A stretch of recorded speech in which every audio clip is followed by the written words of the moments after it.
नमस्कार. आपल्या सगळ्यांचे महाराष्ट्र सोशल न्यूज चॅनलमध्ये हार्दिक स्वागत. चला वळूया तर एका नवीन बातमीकडे. आजची बातमी दिनांक 12/11/2025 रोजी सकाळी 11 वाजेच्या सुमारास तक्रारदार रंजना प्रकाश भलकार राहणार प्रभातनगर देवपूर धुळे हे एका कापडी पर्समध्ये मोबाईल फोन, जेवणाचा डब्बा, 100 रुपये रोख असे घेऊन दुपारी 3:30 वाजेच्या सुमारास ड्युटी करून देवपूर भागातील नदीकिनारी जवळील अमरधानचे रस्त्याने पायी जात असताना प्रभातनगरकडे वळणाऱ्या रस्त्याजवळ एका मोटरसायकलीवर 2 अनोळखी इसमांनी तक्रारदार यांचे उजव्या खांद्याला असलेली पर्स हिसकावून पळून गेले.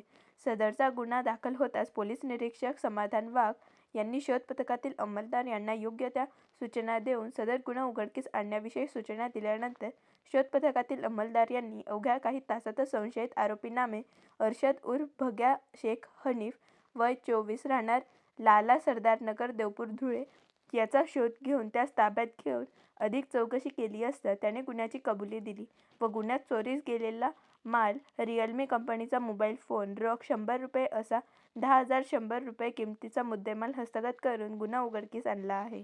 बातमी आवडल्यास चॅनलला लाईक व सबस्क्राईब करा व दररोज अशा नवनवीन बातम्या पाहण्यासाठी चॅनलला फॉलो करा. धन्यवाद.